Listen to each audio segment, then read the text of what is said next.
Hey guys, what's up? This punk guy here. Thanks for joining me for another album review, the first one of the new year. I know we're like in February, but this is my first one of the new year, and I'm happy to be doing it on this band because I love Millencolin for a really long time, and I'm glad that they dropped a new album. So let's get right into it.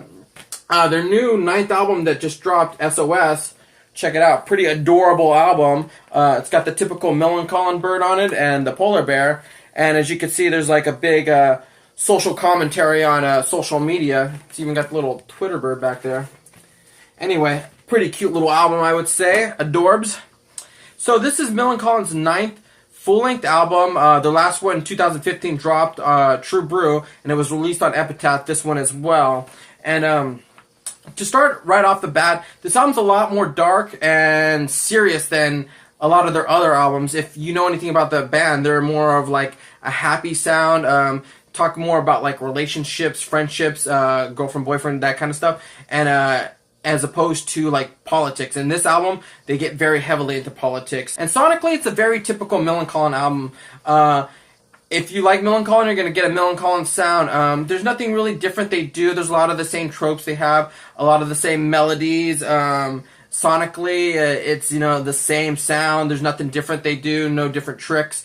The arrangements are all the same, so you're going to get Millencolin. So this album's not a bad album, but coming off of 2015's True Brew, which had such an amazing success and really put them back on the mark of letting people know why they are such a great band, this band has not as much to offer up as that last album. And to be honest, True Brew is one of my favorite albums that they've ever put out, even more so than Penny Bridge Pioneers. So they have a really high bar to hold up to.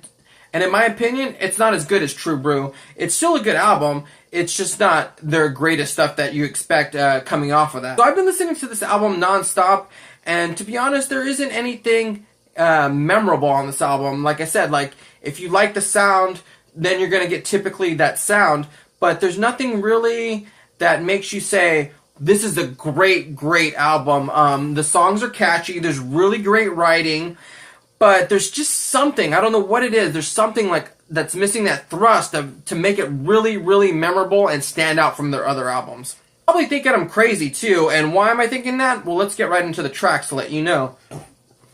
So right off the bat, the main title track, SOS, not a big fan of. They released it before the album came out, and I thought it was okay. I didn't think it was anything amazing, but it does set the tone for what the album's going to sound like, and if you do like that song, then you're going to like this album, because it's, like I said, it's much darker, it's much more serious, and this album is kind of like the jumping off point into other songs like Nothing and Sour Days, and that's kind of the feel of the album that you're going to get from this. So the only real song that really harkens back to their old sound is Reach You, which is a very skateboard fun sound.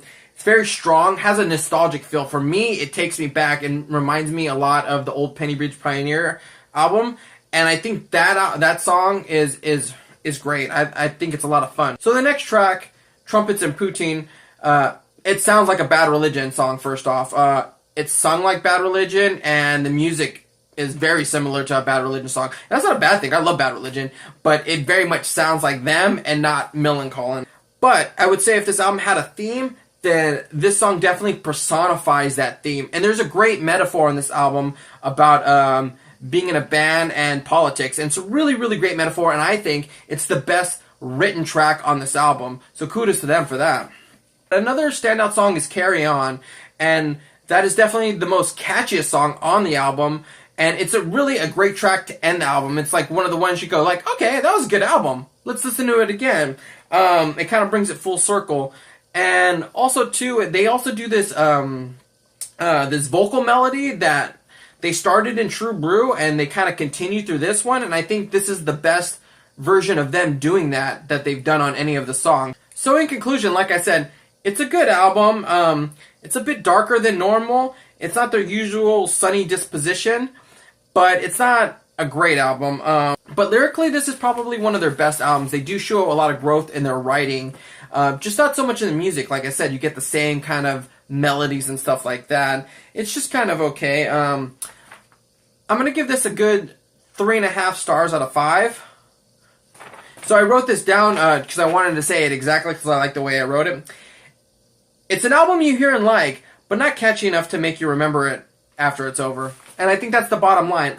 It's a good album. It's not a bad album. It's worth the 3.5 stars. It's worth to listen to, but as far as their catalog go, it's not going to be one that's, towards the front. Definitely be listening to older albums, especially listen to True Brew. That's the one I highly recommend.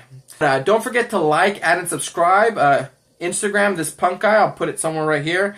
And thanks for joining me, guys. And don't forget, hit the bell for notifications because I'll be doing more reviews soon.